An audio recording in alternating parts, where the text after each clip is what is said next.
Hello and welcome to a new episode of the Cradle News Roundup, your one-stop shop for all news West Asia. My name is Esteban Carrillo. I am the news editor for the Cradle, and as usual, I'm joined by my colleagues, content creator and writer for the Cradle, Karim Shami, and columnist and editor for the Cradle, Charmin Narwani. And before we start today, we have some really great news for all of our loyal followers. We have finally managed to monetize our YouTube channel, which means we have finally launched memberships for the Cradle. You can become a direct supporter of the Cradle through YouTube, through our several membership tiers. We ask you to go check them out. And we are also discussing ways to expand this channel, to grow our community, to offer you more options. And we'd love to hear from you, our loyal viewers. What would you like to see as far as maybe interviews with other analysts, maybe live transmissions for the latest news, and of course, maybe even more episodes of the podcast. Please let us know. We are hoping to expand, but we need your support to do that. And don't forget, you can also donate to the Cradle via Patreon. Don't forget to check out Patreon as well. But now we have this avenue also open, so it's a good moment for everyone here. And well, on with the show. I think also, Esteban, we're maybe thinking of rolling out a live one next Thursday. So if it works out and we can figure it out, we might just do the taped podcasts on Monday and then live ones on Thursday, but we'll see.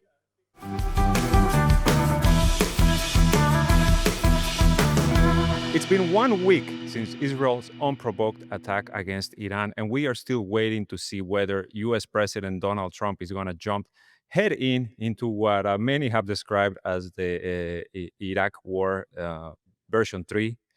Another regime change war.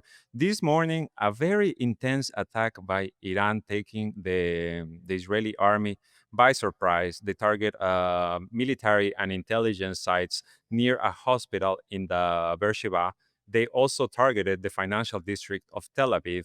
Of course, this comes in retaliation for Israel's bombing of hospitals and cyber attacks against Iran's financial systems, not to speak every other aggression that we have seen over the past several days, including the bombing of a TV station and terror attacks, including car bombs being set off inside Iran. The news cycle has been non-stop for the past week. I just want to mention very quickly, we have seen that the UK and the US started removing some of their airplanes, their fighter jets from a Qatari base, from a base in Al Udeid in Qatar. And also, North Korea finally speaks, which I found very interesting. Kim Jong-un condemns Israel's war and calls it a cancer-like entity, a very strong statement. We have also seen Vladimir Putin and Xi Jinping slowly but surely escalate their own statements, but we'll get into all of that as we go on with today's show. The first thing I want to ask you guys is, what do you make of the latest attacks from Iran? The first thing is Karim's reaction. So I have to note this because it's visceral. The last 2 days, there was Karim and Seema, I have to say, were just like, what's going on? This isn't good. And then suddenly today, they're bouncing off walls.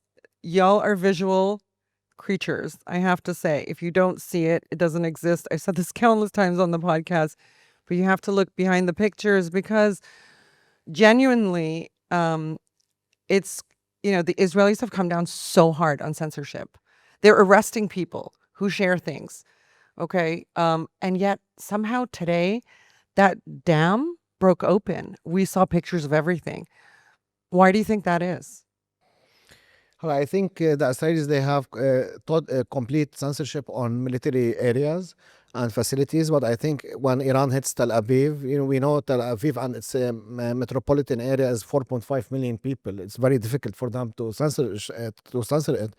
But of course, also Iran is hitting facilities and military bases in the south, in the Negev desert, there's no people there. So we really don't know what's happening there. But yesterday and the previous 2 or 3 days, the sirens went off in the south and we didn't see what's happening. And we have to know that Iran is not every time targeting Tel Aviv. They're targeting military facilities in the north and in the south, which we can see. But when Tel Aviv or Haifa is targeted, we can see what they are hitting. And it's important to point out that a lot of these military and facilities and security facilities, intelligence facilities, and also key infrastructure facilities are based in business neighborhoods, in residential neighborhoods. Literally, why would you put your most sensitive organizations that would be obvious targets in warfare right in the middle of your biggest population centers? I mean, for sure, Hezbollah doesn't do that. But expected that. Yeah, maybe. Another interesting thing that broke this morning, and this goes back to what I said, right? The decision of whether Donald Trump is going to enter this folly of a war. And it's NBC News reporting that Tulsi Gabbard has been essentially sidelined from the decisions that are being made in this regard by the White House. Now, this comes on the heels of reports of Eric Kurilla, the head of CENTCOM, of the U.S. Central Command, essentially being delegated by Pete Hegseth to make the decisions that the Pentagon is going to take in regards to the strategy to attack Iran. Eric Kurilla, an Iran war hawk, a pro-Israel Zionist, who is about to retire. By the way, he's a few months away from retirement. Remember when Israel was talking about the strategic window to attack Iran that closing? They actually meant Kurilla's retirement. This is what I've been reading about. They actually meant Kurilla was going to leave, and they didn't know who Trump was going to name to that position. That was their strategic window. And also the firing of Nathan McCormack is the name, right, of the colonel in the Pentagon who called Israel our worst ally and a death cult, and referred to Netanyahu and his government as a bunch of Judeo supremacist cronies. So what do you guys make of this? What is happening in the White House? I mean, everyone is now wrangling to get their position up front and in Trump's ear. And so the neocons are really, really putting on the screws. I mean, it's an all-out war to make sure that the MAGA folks are sidelined. And we saw this in Trump's first administration. It was like a revolving door of people coming in and out because policy decisions were made. He realized it was a bad one. That person was out, or that these people were undermining him or making decisions behind his back. When you bring in the neocons, you run the risk of the same thing, Donnie. And yet he persists. Now, Pete Hegseth is probably the worst Secretary of Defense to have in a situation like this. I mean, he's just not a military man. There's a reason the Pentagon has in 40 odd years never thought to attack Iran directly, only by proxy.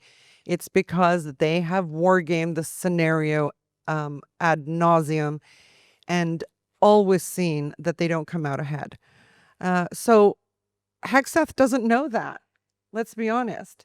And then if you have like a mad dog at the helm of CENTCOM, well, you're going to get a certain result.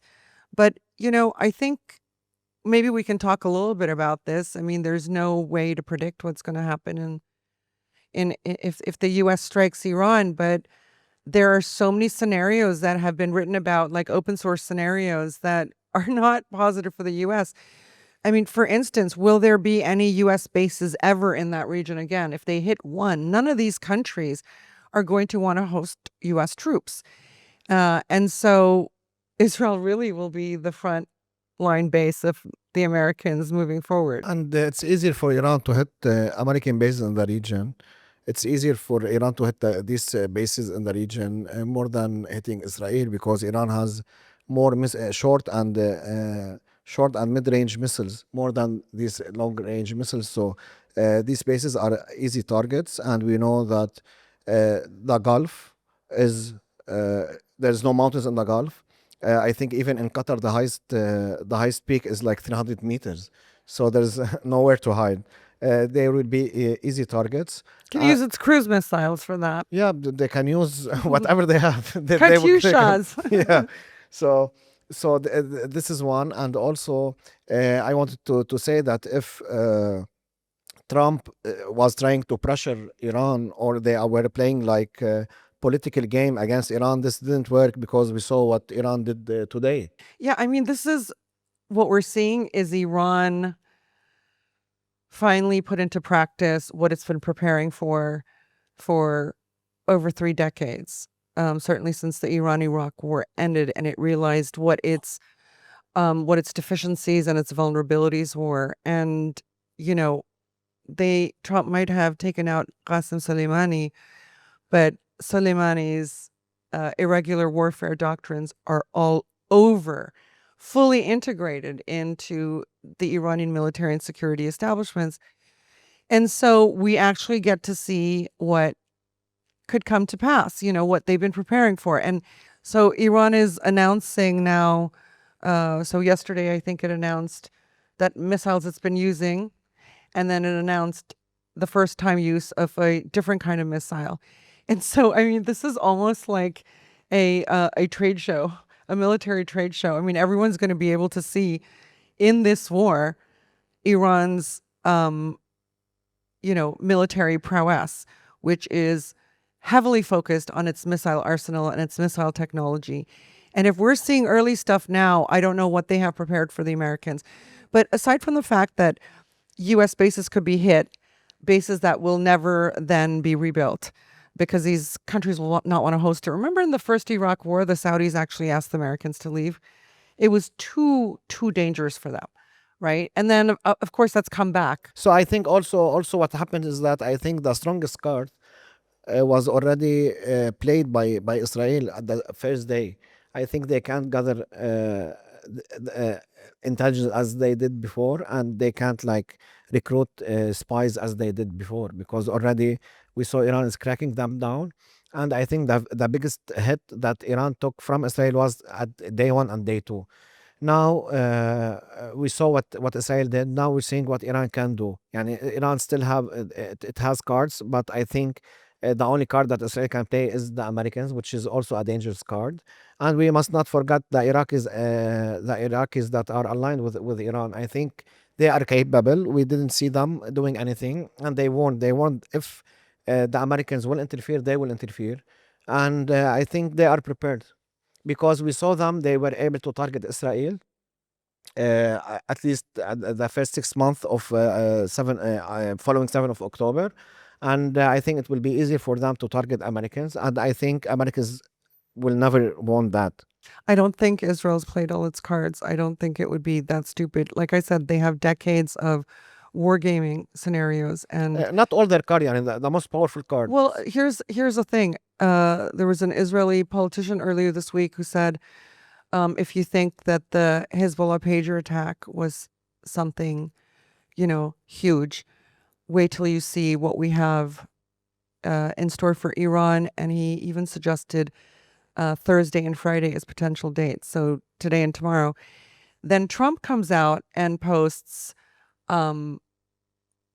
this could all change by next week, right? Which suggests that he realizes Israel's taking some losses. He says this could all change by next week, maybe even by the weekend. And so I don't know. I think there are things in store. I mean, what we saw with the Russian bomber attacks on Russian bombers by the Ukrainians, that was a playbook that was repeated by the Israelis in Iran. All right. So we're talking about something much larger than the Israelis and much larger than the Ukrainians, writing detailed operation, attack plans, right? And terror plans. The Israelis, for instance, and the Americans could, for sure they have sleeper cells. And I'm talking about separatist minorities. You could have bombs in cities. I mean, I do think the fact that Israel went from a covert inside Iran drone operation to car bombing does mean that they lost something, okay? Because the Iranians have really, and I think yesterday's article, the Cradle, please check it out, is about how Iran's clamping down, identifying, clamping down, arresting, and the Mossad-linked operations in Iran very successfully with the help of the Iranian public. But when Israel went to car bombs, we understand the way the Israelis and Americans are prepared to play inside Iran. And that means every dirty trick in the book. It's going to be, again, complete violation of international law. And today I read a statement by the UN Security Secretary General, and he's like, this is awful what's happening in the region. A violation of international law all over the place. Remember the UN Charter. And I'm like, you still won't point out who's the one violating international law. Iran is not, because enshrined in the UN Charter is the right to retaliation, absolutely, when you have a military aggression conducted against you by another state actor. There's The no right to question about it. self-defense, the actual right to self-defense. The actual right to self-defense, as opposed to, the imaginary one. Guys, there's something interesting that you both brought up. Charmaine, you brought up Soleimani, and Karim, you brought up the U.S. being Israel's kind of like a trump card, a pun completely intended. According to U.S. News outlets, DC-based outlets, they're talking about that Donald Trump hasn't made a decision because he still hasn't received a proposal that could guarantee that this is going to be an in and out situation, right? Like we go in, we bomb, we go out, no escalation. And they compare it, in particular, Trump advisors, to the Soleimani killing, right? The bombing of the caravan that killed Qasem Soleimani and the Iraqi commander Al Mohandis, right? Was his name. There was retaliation for that, but it didn't escalate into a huge conflict, right? And even the retaliation was kind of like a measured, let's say, as opposed to an all-out war. This is something that they're trying to convince Trump, right? Because at the end of the day, what the Israelis supposedly want is for him to come in with the mother of all bombs, drop it on top of Fordow, or one or two of them, destroy it completely, if that is the outcome of that, and then they step out. No big escalation. Iran's nuclear program is destroyed, and Israel can go on, with its genocide in Gaza, shooting Palestinians looking to get any food for sport.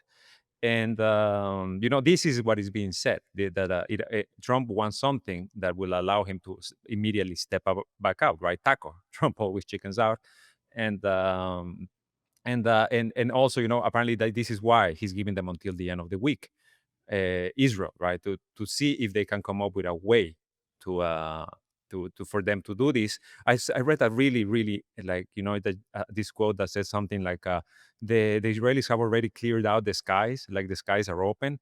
So how is that an aggression, right? How is U.S. planes flying on another country's skies and then bombing one of their key nuclear facilities an aggression? This is the argument that is being pursued in Washington. I understand. I think I also read somewhere that one of Trump's concerns, or lingering concerns, was if the U.S. used its bunker buster bomb on Iran's nuclear facility, the one we're talking about, that the Israelis want gone. Fordow, yes. And that he wants to know specifically if it can do the job.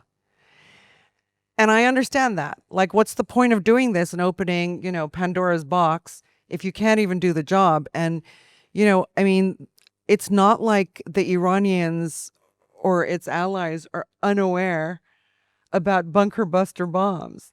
They have, I think, a limited penetration capability, more than other bombs, but I think under 50 meters. If you know that's the mother of all bombs is supposed to penetrate 61 meters, and according to what we've seen, Fordow is buried under 90 meters of well, that's the thing. Like, of course they're going to go further than whatever the capability of their greatest enemy is, and maybe even like double further, because there's also next generation versions of these bunker busters. This is a gravity bomb. It's not. It's just, who knows? The thing is someone going to give Trump the right answer? The correct answer, the factual answer? Or is he just going to get bamboozled with Carrillo and Hegseth and, the neocons that have suddenly surrounded him? It's a touch and go. But I think Trump is looking, like his Soleimani assassination operation, I think he's looking for a one and done attack. And that is not going to happen. It's not going to be done. What do you think, Karim? Do you think there's a possibility? Yeah, I think also, let's put politics and what's happening in the region aside. I think Trump also, he loves polls and he loves like ratings, and we also what's his polls suck. We all saw what's happening in the media in the United States, and even I saw people that rallied for Trump and paid from their own pockets for over a year, and like rallying and telling people vote to Trump. And now we are seeing them, telling Trump, "What are you doing? We don't need this war." So I think Trump really think about this stuff. And we saw Tucker Carlson, we saw Joe Rogan, we saw many people. And I know these people are we don't care about them usually, yeah, and also the Europeans, but the American public, they care about these people. These people يعني can make a shift in the general opinion of the Americans. And Trump really seeks seeks this, because we know every week he says the ratings are up, the ratings, the polls are wonderful. So he sees this maybe because everybody felt that 2 days ago that the United States will enter the war, and suddenly he didn't even give a speech. They said he will address the nation and nothing happens. And we also know that the real military people that they have experience in the American military will tell him, okay, even if we bomb the nuclear facility, what will happen to our bases? We know that the United States control this region. They've West Asia. evacuated a lot of these bases. Yeah, I know, but they control this region, and we know all about the Fifth Fleet. If the bases are damaged, they won't be back like before. That's my opinion, and I don't think they don't have the money to rebuild them. Saudi Arabia has. So Saudi Arabia. Does Saudi Arabia want its territory to be bombed again? No. This is the thing. There's going to be, so I don't know. I feel like I've been talking so much this whole week. I don't know if we mentioned this in the last podcast, but that we have an article coming out next week on why Persian Gulf Arab states may be rooting for Israel to lose. Okay, I think they're pretty horrified to see Israel have no boundaries. And what we're seeing in this war is that Israel's strategic depth, or lack of strategic depth, has become so clear. Like, you can destroy that country. If you set your mind to it, a country with a missile arsenal like Iran's can destroy the country in just a few days, if it's so decided to, right? So for Israel firsters and absolute, the right-wing extremists in Israel, the old plan of Israel moving far into the Levant and the Sinai, etc., into Syria and Iraq and Lebanon, and taking vast swathes of territory, is something that they are going to be reimagining for the states. And the Saudis and the Emiratis and the Qataris and Kuwaitis and others, they do see this. They do see that if Israel wins, like Israel was able, Iran was useful and Israel were useful to the Gulf in the sense that they kind of kept each other at bay.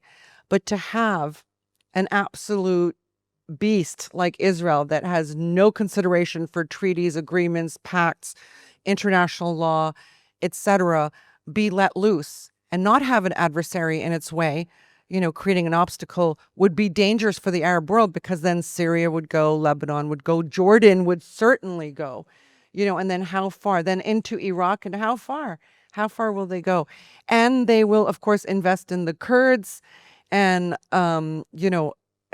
ethnic minorities that will serve their vision. You're going to have, native foot soldiers for Israel and all these countries. So I think an Israel without Iran holding it back is a very, very dangerous concept to even the Persian Gulf states. We might see that change start to manifest. I mean, certainly if the Americans get involved, all the Gulf states, all the other states, global states, the Chinese and Russians have spoken more firmly about this than I've seen in absolute ages. I 100% believe that both countries will come to the aid of Iran in various ways, in ways that make a qualitative difference to Iran's military operations against Israel and against the United States, because these three countries share a mutual enemy, and they see these enemies are coming hard and fast at them, and they don't want any of the trio to lose their footing. China is having a front row view of how the United States is going to come after them. The way they are treating Iran is the way that they're going to treat China, right, and Russia as well to some extent. But the dehumanization, the use of terrorism, the use of their media apparatus, right? Like there's a reason why we're calling this Iraq version 3, because it's essentially a redo of everything we saw. And I want to quickly mention, actually, before we get away from the subject of Trump and his polls, the YouGov Economist poll from this week that shows that 60% of U.S. adults disapprove of the United States entering the war against Iran. And this is across political lines. So a majority of Republicans, Democrats, and independents agree no war with Iran. And then the approval and disapproval currently of Trump's job performance, 54% strongly or somewhat disapprove, 41% only strongly or somewhat approve. I just wanted to mention that quickly. It's a very important poll because it was finished just a few days ago. But I think what's super interesting too is there is a question, and maybe we can put this up on the screen, on whether or not you support nuclear negotiations with Iran. Okay. And even higher numbers supported nuclear negotiations with Iran.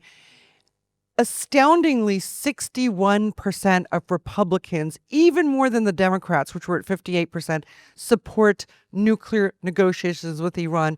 The poll was conducted 3 days into the war. And Republicans have suddenly thrown their weight. This is your rank and file. This is not a MAGA poll, right? Trump has to consider, even though this is maybe a lame duck presidency for him, he has to consider elections in less than 2 years for, midterm elections for Congress. And you could have a clean sweep. It's crazy how many risks he's taking, but if we can go back to the China thing, I'm quite gratified to see quite a few experts and analysts and reporters writing about the China element in this, because that's very geopolitically forward thinking of them. They usually don't. But many have mentioned, as you said, that China is watching the U.S.'s playbook on what they will do to China after Iran if the Americans And manage even to... Pakistan, and all these countries are Even feeling Pakistan, afraid, but- and we're next. China's Belt and Road Initiative, okay, one of its main arteries is through the north of Iran. And then Pakistan is a big hub, right? I'm talking about this cannot be avoided. This route for China through West Asia into Europe cannot be avoided through Iran. What happened just about a week or so ago? Iran and China had their first railway link established, in which goods were brought by train to Iran from China to Tehran. There are many things that are being pointed out. Also the fact that, China is very much within Trump's sights. Look at how awful he and the Americans are about negotiations. Negotiating with the Russians, then green-lighting and maybe even directing an operation to hit their bombers. Violation of U.S.-Russian treaties, by the way. Negotiations with Iran, negotiations scheduled for Sunday, and then Israel does this repeat of Ukraine-Russia operation in Tehran, okay? Assassinating Iranian leaders, assassinating scientists, just unbelievable stuff. And now there's breakthroughs in Iran, in the U.S.'s negotiations with China. And what are they doing? They're trying to blow up China's access to energy, China's access through West Asia, through Asia to Europe. It's BRI plan. Does the U.S. mind its bases being hit? Because maybe that stops all shopping, all shipping, right, through the main waterways which the world gets its oil and gas, okay? And then what happens? It's China that gets buggered in this whole scenario. So actually, the U.S. are ready with any plans of theirs to launch a direct attack on Iran, or actually doing a double attack, one on Iran and one on China. Exactly. This war, it seems to be a direct attack, not just on Iran, on the Belt and Road Initiative, on the north-south railway corridor connecting Eurasia, on this railway that you just mentioned, Sharmino, which the first cargo was delivered just 3 weeks ago. Cutting down the time for shipments between the two countries between 30 to 40 days to just 15 days. by land. So it's you love to talk about long-time viewers of the podcast know Charmin's one of Charmin's many passions is talking about the railway corridors and the transit corridors and the importance, right, of the strategic location of some of these nations, in particular Iran in this case. And it seems to be a direct attack on that. I don't know if you want to expand on that, or maybe Karim, you have something to say I just want to about say it's not just mine. It's the Cradle's, I guess, bread and butter. When the Cradle started, if you go back to our articles from almost 4 years ago now, they were all about connectivity, the new networks that were being created by a multipolar world, right? The new financial institutions. The connections are really important because, it's the Western colonial powers that ruled the seas and the waterways. And now the rising multipolar powers are making faster connections, faster, cheaper, better connections via land, because that's where they are. Russia is a Eurasian country. China, Iran are Eurasian countries. And, I think something like 70% of the Russian landmass is in Asia.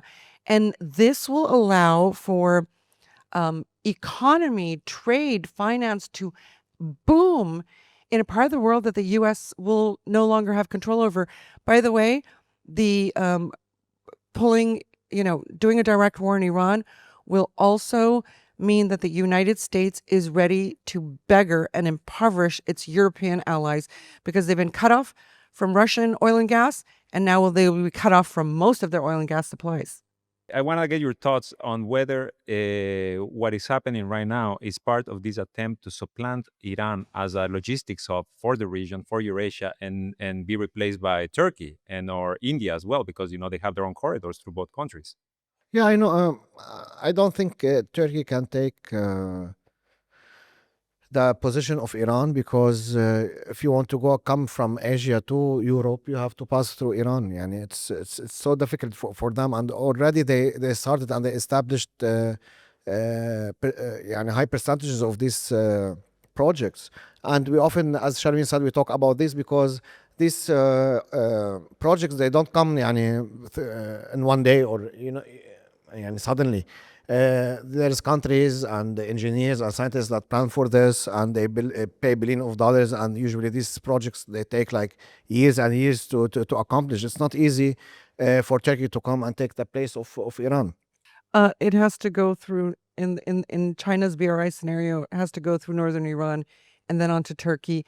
And it's actually the Turkish part of China's BRI project that is not settled yet, because Turkey seems to stand in all kinds of camps. They don't know if it's a trusted BRI partner. But also, I just want to comment, it's not only where the road will pass. We have to know that the population of Iran is 92 million, and it's a big economy.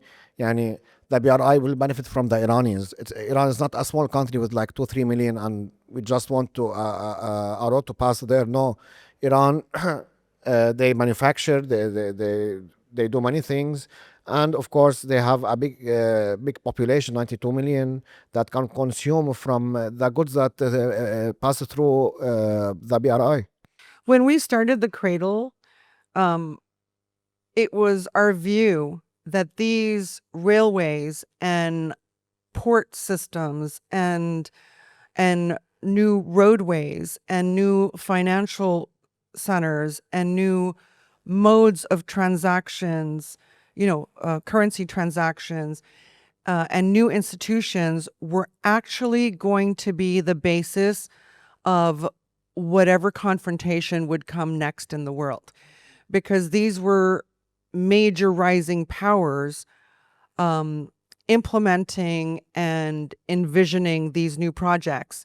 And they were absolutely going to slam into the wall of unipolar domination over financial systems, transportation systems, insurance systems, transactions, everything, So we could see 4 years ago, when the Cradle was just an idea in our heads, that In the balcony. yeah, on the balcony, in the swing on my balcony, that basically the future clash would take over these, would take place over these fundamentals. Because, as I've often said on the podcast, there is no power projection without economy. The West is broke. The East is rising because it's making money. It has money. It doesn't have huge deficits. It's doing trade. The more routes that open, the more trade it does, the more enriched they become, But the West just has this hegemonic idea, a leftover remnant of a colonial past that thinks that they should just, rule it all. Exist forever. Exactly, and exist forever. Did you guys see the video of the BRICS currency? By the way, this symbolic bill that I was making the rounds yesterday. It's a bit of a bit of a premonition. I want to hear you guys' thoughts on something. The Washington Post this week reported that Israel has about 12 days worth of Arrow interceptors to shoot down the Iranian ballistic missiles flying at them. That there is concern in the White House that at some point they're gonna essentially run out and not be able to resupply as much. We know that the supply chains have been hurt by the war in Ukraine, by the genocide in Gaza. Yesterday, I saw you in a discussion with Kebor Kalmasi and Charmin, in which you were talking about the Iranians. I forget the term you used, but you were saying like they are. Your idea was that they are incrementally, right? Displaying their military prowess and in a way trying to hold back this wild dog that has been released, right? Kind of just like punching in the nose and being you stay. And if you don't stay, we're going to show you who's boss here. Is that the thinking in Tehran?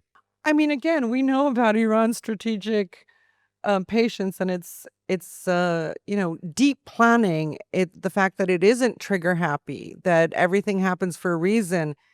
And, on day one, Iran's first retaliatory strike, we were told that there were 100 incoming missiles, to Israel that day. But then we saw some strikes that were like, I think yesterday there was one wave that it was only 5 missiles. But we're regularly seeing waves that include around 20 missiles. So why did Iran go lower?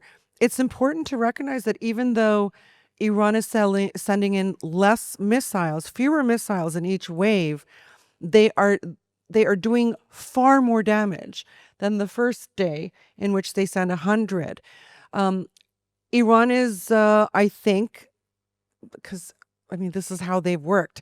They're a responsible international actor. They are cognizant of the rules of war, the Geneva Conventions, the UN Charter. They are mixing their response between messaging and punishment. Okay? So there was an incident we were discussing at the Cradle, I think maybe 2 days ago. There was it Amman? Was it the Israeli military intelligence that didn't get hit, but 4 Iranian missiles hit around it, and they were like, "How could Iran miss?" They don't miss. They won't miss. That was the message. Next time will be a hit. So basically, the West is talking about Israel's escalation ladder. It has full command of its, escalation response. And I don't think that's true. I think Iran is now in the driver's seat on escalation. Whatever Israel does, Iran is countering in kind. But Israel lacks strategic depth. And so it's the ramifications of an Iranian strike on Israel are far, far, far greater and more psychologically impactful to the entire country's population. You can hear a bomb that hits one side of the country from the other side of the country in Israel. That's just not the case in Iran, So I think Iran is being very nuanced. The other thing I think is worth mentioning, another reason for Iran doing less weapons, and let's acknowledge that Iran is viewed to have the biggest and most sophisticated missile arsenal in the entirety of West Asia that has bought, including Israel, by the way, and maybe even in most of the world. Okay. So why are they using so few? Well, Israel's a small, piddly state. They don't have to use that many to make a big impact. They just have to hit the targets correctly. Correct? The other thing is Iran has long planned for American entrance into a war with it eventually. And so it's saving a lot of its goodies for the Americans. Another reason Trump shouldn't bother to use a bunker buster bomb that can't even penetrate the depth at which Iran's Fordo facility operates. Yeah, also we have to talk about what's happening also in the Iranian skies. يعني also Iran, there's a weakness currently in their air defense and in their radars. I think they should fix it as soon as possible. And you know this on the basis of what? About incomings? Yeah, strikes on Iran. Strikes on Iran? Okay. So we know that Israel has a much easier pathway to strike Western Iran. They did try to differentiate and struck Eastern Iran, like we saw yesterday. Iran is a massive country of 1.7 million, almost 1.7 million square kilometers. Very, very difficult terrain for an enemy because extremely mountainous on 3 of its borders. And then the 4th, there's water. And then, 2 deadly deserts in the middle. And it's hard to penetrate. Now, you also have to defend every single border of yours. But for a global South country that is developed entirely indigenously, its air defense capabilities, I'm kind of astounded, I have to say. I really am. They reestablished air defenses pretty quickly. You're always going to get things in there. The Israelis and Americans have been talking about complete air control over Iran, which is a friggin' joke. And I say this because Israel has zero control over its own airspace right now. Is nobody pointing it out? I mean, how wide is Israel kilometers wise? How wide? It depends. Yani it can be from I think 20 kilometers to like 70 kilometers. Okay, that's how wide Israel is. I mean, are you kidding me? Some of these missiles can reach Israel between 2 and 5 minutes. There is zero air control that Israel has over its own territory right now, in my view. That's what we saw the first night. They announced the attacks, and then 4 minutes later, they're landing. That was some of the most impressive stuff I have ever witnessed. Yeah, if Israel's not being bombed to bits right now, it's because Iran has morality and restraint. No other reason. You send 1,000 missiles, you've taken out the entire country, but Iranians are not genocidal. Cyrus the Great is the first time in history we have had a universal declaration of human rights. The very idea that all humans of any kind are equal. This is the Persian the legacy, not genocide. There was some interesting declarations by the Russian president.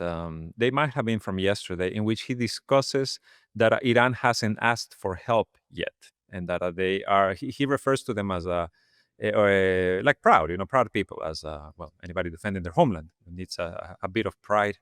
And that they would ask for help if they need it. What do you guys think that means? What does when we need it? When would you guys consider to be the point in which Iran might actually need to turn back and be like, hey guys, help out? I have so many thoughts on this, but I'm going to let Karim start. So I think if Iran needs help from Russia, I think satellite imagery, because there's censorship, as we said, and I think Iran should know if where and when and if the missiles hit or not, or if they were intercepted. This is very important because we know a few countries, they have this capability in the world, and one of them is Russia. We know, of course, United States, Russia, the EU and China. They have satellite imagery that like recycle that are updated like every few minutes or even every few hours. I think this is very important, and I think the radars. I think they should know when the airplanes take off from Israel, because this is very important for Iran. The difference in what's happening currently is that when the Israelis know that missiles are launched from Iran, the missiles are reaching within 5 to 7 or 8 minutes. You can't move heavy equipments. You can't like take proper shelter in 5 minutes. But for instance, the airplanes that are coming from Israel to bomb Iran, they are taking more than 1 hour or 1 hour and a half. So Refueling, blah, blah, refueling, and they can't. Even pilots said, American pilots. I read about an American pilot who said that they can't even like go constantly supersonic because they need fuel. So they glide more than that, more than flying supersonic. So Iran will have time even to move many of its equipment within 1.5 hours. So I think this is very important currently. So there is a lot of discussion about Iran can't win this war. This is the American narrative. Iran can't win this war because it's lost its allies. All right, Hezbollah's been severely depleted, and Hamas is just taking pounding after pounding, and the Iraqis are just have just floundered. I want to bring up a point. Iran's alliances were for ideological reasons and for strategic reasons. So the ideological reasons were these are state and non-state actors that basically wanted to be free of being under, the Western thumb, to be independent, to exercise self-determination, to not have to liberalize their economies and become big recipients of IMF austerity measures, etc. This is what ideally under the UN Charter countries should be able to do. So ideologically, and it's not because like they share a common religion or sect or anything like this. I mean, we're talking realpolitik here, all right? They are ideologues in the sense that they want to extract themselves from under the hegemon's thumb. In terms of strategically, Iran has had its alliances in the region because Iran sought strategic depth after its grueling war with Iraq, 8-year war with Iraq. It wanted to make sure that nobody could attack Iran from just across Iran's borders. So it made, relationships with Syria and with Iraq and with Lebanon and with the Palestinians. Strategic depth is so key. Everyone talks about it in IR and international relations, and the Americans consider the entire world their strategic depth.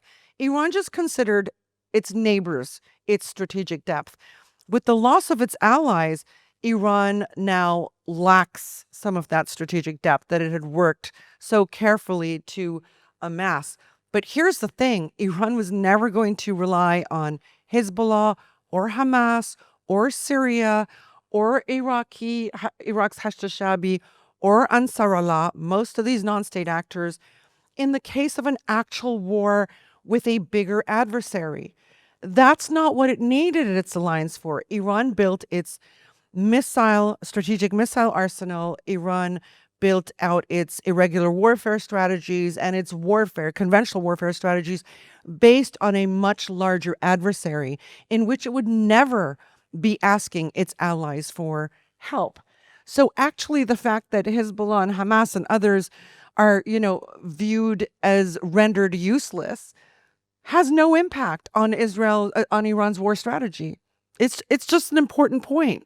Do you agree, Karim? Yeah, I just wanted also to mention something very important. We know everything that happened and is happening is because of Palestine and what happened in Gaza, and we should not ignore what's happening currently in Gaza. The Israelis are shooting many people that are seeking aid, people waiting in lines to get like a piece of bread or sugar or salt, and they are being shot at point blank. I think this is very important, and nobody is talking about it because the war now between Iran and Israel is so huge. I think Israel is taking advantage of this, and they are killing more doing people. Operations in the West Bank. They're doing operations in Lebanon. They've made a major invasion in Syria that everyone's ignoring, and they're just killing now upward of 100 Palestinians. Yesterday it was like 170, I think, a day, because they've decided that's a normalized number, that we can kill 100 a day. And maybe that's what they're doing. They figure a daily elimination of 100 will give us X amount by the end of the year. That's without normal operations.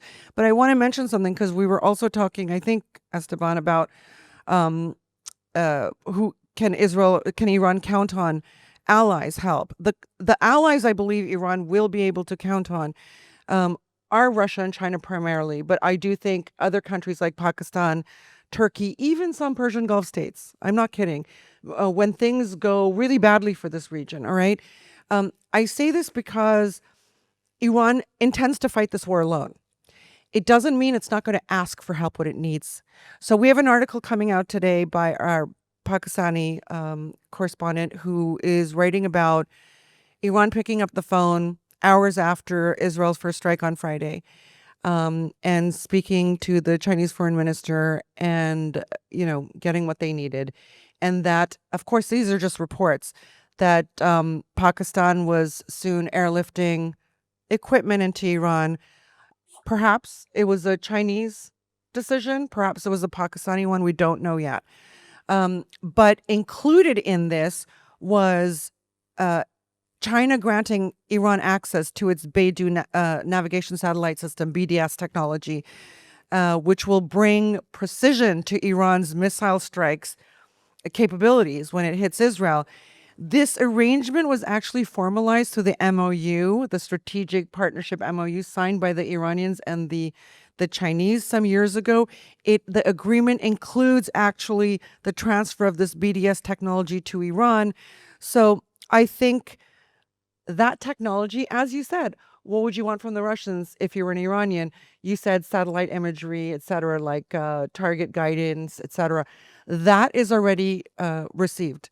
Now, maybe there will be more. I suspect that these two countries will be providing Iran with intelligence that Iran doesn't have access to. They should, because specifically Pakistan, many people are saying, oh, do you think Pakistan will aid Iran, and why would they do that? Because first, we know, let's talk if frankly here, Iranians are Shia and Pakistanis are Sunnis. If Iran loses, for instance, now there will be new concern for Pakistan. And now their focus all in India. Then their focus will be also on their western. It's so interesting borders. because just last year, Pakistan and Iran were lobbing missiles across their border. But by the way, in a very friendly way, in a messaging system, right? They were great friends afterwards. And the same applies to Russia. Russia now, for them, they see that their western borders are. They see that NATO is approaching from the west. If Iran fails, they will see that enemies are approaching from the south. I think Russia and China will step up big time for Iran, not in ways that we're going to see, because remember, the Iranians told the Russians that they did not want a mutual defense agreement in the strategic relationship pact they signed earlier this year. The Russians told us this. We offered a mutual defense agreement, and the Iranians said no. Y'all have to understand, it's not like the Iranians are isolated. They intend to execute this war alone, always have. This is their doctrine. And it comes from the idea that the Iranians and the Iranian constitution after the Islamic Revolution refuses to allow any alliances with any country. This is a foundational belief of the Islamic Revolution. There's a couple of things I want to get through before we finish. In particular, the first of all, I do want to highlight what Karim said, that this war serves the purpose of a smokescreen for the genocide in Gaza, for the de facto annexation of the Palestinian territories, for what they're doing in Lebanon, in which they just bombed last night. They killed a person. So we cannot stop talking about this regardless of anything else. As far as Pakistan, they have come out very hard, in particular the defense minister, right? He dragged the son of the Shah on Twitter. He called him, you son of an imperial whore, or some other, very inspired insult as such. But somebody pointed out that he actually edited that tweet from something milder to whore. He actually thought again and thought, let me go harder. One last thing in regards in particular, and this is, of course, the Chinese influence in what may happen. The statement from North Korea, I want to read it to you guys. This is what the North Korean foreign ministry said just a few hours before we started recording. The present grave situation witnessed by the world clearly proves that Israel, supported and patronized by the US and the West, is a cancer-like entity for peace in the Middle East and a chief culprit of destroying global peace and security.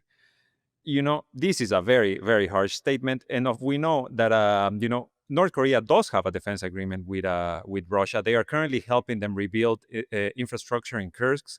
I hope I pronounced that right. I know the commenters have a very strong opinion about this region.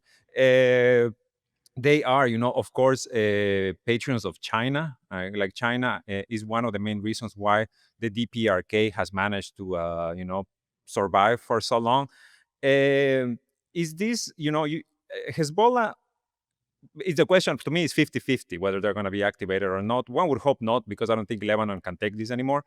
Hamas really is just a force trying to defend the last remnants of its society in Gaza. The Iraqi militias could be, a factor. Yemen, for sure, is going to be a factor. But if the war continues to expand, it seems like actors are already, placing their bets, placing their positions for what comes next. In particular, by singling out Israel as the biggest threat to peace. One of the other things that's happened is um, the Gaza resistance, the Palestinian resistance in Gaza, has been killing Israeli soldiers left, right, and center. And I don't know why this isn't happening in the West Bank. This is also a perfect opportunity for organized people. I don't know if the West Bank has any organization right now, but this is a perfect opportunity to make strikes that you otherwise couldn't get away with. And Israel's too front and center to be able to sneak in too much. But actually, one way to help out Iran, its allies to help out Iran, is maybe drag Israel in their own territories as best they can. This is something we might see for sure if the Americans hit Iran. We're going to have Ansarullah just pounding out missiles. I don't think, do you think they won't? I think they absolutely will. If the Strait of Hormuz is closed, They if the said Iranians... they said they released a statement. They said that we will. And maybe North Korea will loan Iran some nuclear weapons just to stop the war. Anything's possible in this Pakistan is closer, Sharmi. in this crazy, crazy world. Yeah, but Pakistan will have their, pro-American rats who were paid millions of dollars to stick with DC. But North Korea has done. We should not forget that the entire Iranian missile project is based on the Korean missile project. We were told when we were visiting Iran that actually people think that the first sample missile that Iran reverse engineered came from North Korea, but it actually came from Libya.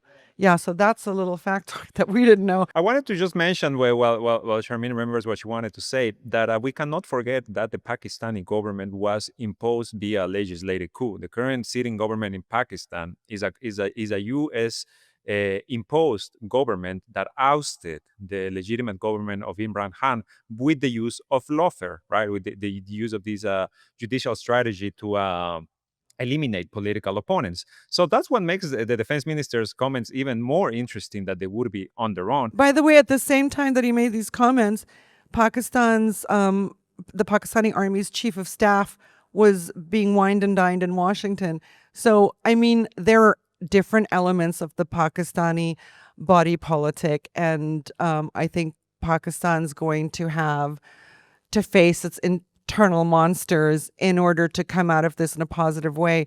I do think, though, the strong way Pakistan has taken a stand on this really has suddenly catapulted them into the sort of China, Russia, Iran bloc in a meaningful way. We're all watching the reactions from Iranians in Iran. It has had the reverse effect of what Israel and the U.S. intended. Instead of creating an opportunity for a mass uprising against the Iranian government, it has really cemented, it has really brought Iranians together. Absolutely. And this is something you can't ignore. A country of a few thousand years, will always come together in things like this. But this is also happening with, Iranian friends I have in London, in LA, in Washington. Initially, some of them were like, I'm with Israel on this, and others are like, oh my God, I finally understand what you've been saying for years. They've used us. They've used us as pawns, our women's movement. They've used us as absolute dupes, so veils are falling all over. The Israelis cannot even win in Gaza after 20 months. They're going to take on Iran, and there's going to be no unforeseen consequences. Our podcasts are going to get more and more interesting every week. That's all I can say. Another thing worth mentioning is that early this morning, Iran hit Israel's stock market building. Okay, this is Israel's $475 billion stock market was impacted. Tel Aviv's financial sector was rocked. This main building is based in Ramat Gan, a suburb of Tel Aviv. It is one of Israel's key economic hubs. But as news of the attack spread, financial markets responded massively. Traders rushed to offload assets, and we saw a spate of emergency sell-offs. Within hours, Israel's benchmark stock index dropped by more than 3%, which is its highest drop or steepest decline since October 2023. Based on official figures estimating the Israeli capital market at $475 billion, this 3% drop translates to a $14 billion loss in just seconds of Israel's stock market value. Yeah, and the recent attacks also targeted Israeli military communication control and intelligence headquarters in Gav Yam, and these headquarters are adjacent to Soroka Medical Center, and we saw the Israelis went crazy because parts of the hospital were partially damaged, and they had the audacity to say that Iranians are targeting hospitals and that the Iranians are criminals, and they totally forgot, or they don't care even. No, they already targeted tons of hospitals in Gaza, and they even assassinated people inside hospitals. I see that's so insane, and we have to talk about it because the strikes were so precise. We have Tansim agency, they released a map to show where the headquarters were and where the hospital is. And this shows us that really the Iranians know where they are hitting, and that their missiles are very precise, that they can target building adjacent to other buildings. So this also rules out that Iran is targeting random buildings. They are not just firing buildings at Tel Aviv or other cities. They are really knowing where to target. But Iranian officials are responding to this by the Twitter outrage coming out of out of the U.S. and Israel by neocons and Zionists. Don't even respond to this. Are you crazy? Why are you giving oxygen to their dumb narrative on a hospital is hit? There was no direct hit on the hospital. And you can see from the internal pictures, which maybe we can put a video up here, that it's been shaken, obviously, by massive explosions happening, right? To its right and to its left. And, blame Israel for human shielding their military sites. But a very interesting Israeli commentator on Twitter, Yoav Groweiss, tweets, and this went viral today. People here have never stopped justifying the shelling of hospitals in the Gaza Strip, but the second they fire on a hospital here in Israel, suddenly everyone comes out against the violation of the laws of war. We are like the player who never stops playing dirty, but the second someone touches him, he throws himself to the ground and screams, foul. This is, and then, others are showing, for instance, somebody else, another Israeli tweeted a list of the hospitals, Palestinian hospitals. An Israeli. An Israeli. Okay. Okay. Sivan Tahel. And on his chart, there are 35 hospitals, but it's possibly even more than that. This is only... And they target the same hospital more than once. Yeah, this is only a screen grab. It started with Al-Shifa Medical Complex, Nasser Abu Yusuf Al-Najjar Indonesian Hospital, the Al-Ahli Baptist Hospitals, Al-Awada Hospital, psychiatric facilities, the Al-Nasr Children's Hospital. The list just goes on and on. Christian Hospital, St. John's Hospital, the Jordanian Field Hospital. It's on and on. And who's taking them seriously at this point? There are people who are saying on social media and in comment sections on podcasts and stuff that I consider myself a human being and I would never cheer on deaths of enemies even. But I find myself being completely distorted in this conflict. What I've seen the Israelis do in Gaza, heinous crimes, absolute disregard for human life, almost glee about the taking of human life, has changed me. I'm actually rooting on Israeli deaths now, and this is not just one or two comments, they're everywhere. People are just stunned at how the genocide in Gaza has changed them. They don't want the perpetrators to live. They don't. I mean, that is something that I think we're all affected by. What does it do? Does it make us immune to death? It shouldn't. But for sure, just like the world held the Nuremberg trials, there needs to be repercussions for the perpetrators, severe repercussions for the perpetrators of the Gaza genocide. So with that, we come to the end of this week's episode. We want to remind you to leave a like, to share, to subscribe to our channel, and again, to check out the memberships here in YouTube. You can become a direct supporter of the Cradle, and of course, to check out our Patreon, where you can also support the Cradle, allow us to continue the work that we do here. And to remind you, in the comments, tell us, what would you like to see from the Cradle podcast moving forward? We would love to hear from you. We want to thank you all for joining us for the Cradle News Roundup. My name is Esteban Carrillo. I have been joined by Karim Shami and Sharmin Narwan.